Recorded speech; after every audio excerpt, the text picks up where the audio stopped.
play Calloway? Go away! Don't you miss the music? You just need to play again. No, I can't! I haven't even heard one of my songs in over 15 years. And for good reason.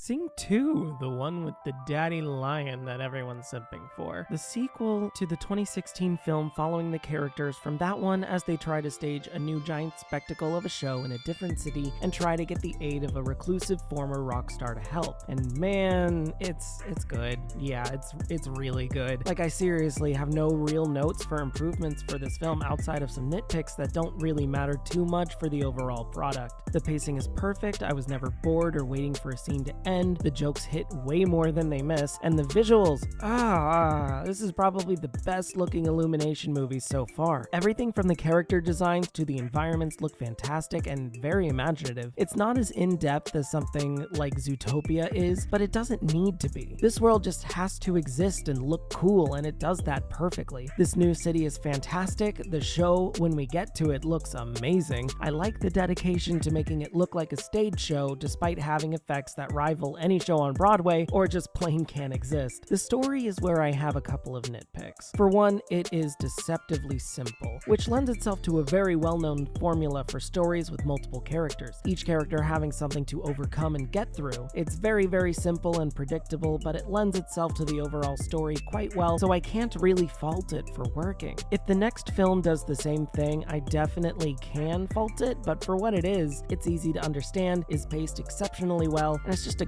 good time for everyone. Now, the big star here is Bono's character, Clay Calloway, the lion recluse who quit music after the loss of his wife. And man, this is where the movie shines in all the right spots. His story is the central emotional focal point, and damn if it isn't handled ridiculously well. The film takes a slow approach to revealing the character, and when diving into said character, the trauma is revealed slowly, mostly done quietly with maybe a visual cue here or there. But it's heavy, it hurts, it feels real. Watching this lion man just start to freeze up and freak out feels real somehow. Maybe I just connect with it too well, but this is a surprisingly realistic and quiet way to talk about trauma and overcoming one's own faults. Other characters have similar issues, but Clay's is the strongest, and I wish we saw more of it and had more time with it because it was so perfectly handled. But for what we got, it was handled just fine. No notes, I cried, I'm still tearing up. Other story beats didn't feel great, like in a couple of scenes with Clay as a background character, he seems a bit too enthusiastic, which doesn't fit the overall tone, but it's fine. The antagonists, however, were a bit too cartoony and wildly unrealistic, which is a shame because the character was fun up until that point. But again, it is a cartoon and stakes need to be raised, so it at least works. Also, Bono is he's just not a good voice actor. The emotion wasn't everything, but his voice just... I don't know. I don't think it fit, but the song choices were all on point. Maybe too many pop songs, but that's the point of the film, and the singers in here shine, especially Halsey's big number and Tori Kelly. These girls can sing. There's usually someone singing something somewhere at any given time, which I think helps to highlight the handful of quite introspective moments. Just, I didn't expect goddamn Sing 2 to handle emotion and trauma so damn well. Give it a watch for a great time. Sing 2 gets a 9 out of 10 from me.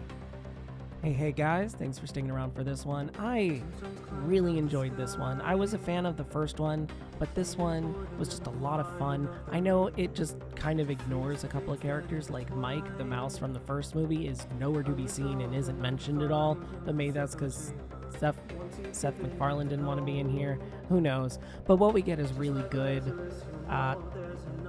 Especially just everything with Bono's character. I might not like Bono as a person, but his character is fantastic, and it's just all around a really, really, really great time.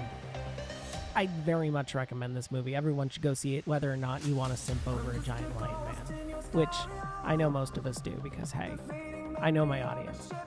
Anyway, thanks for watching. Remember to comment down below. Tell me what you want me to check out next. If there's any suggestions, remember to like, comment, subscribe, ring that bell so you always get notified of my next video. And that's it. Have a great day. And if you're not, have a better one. See ya.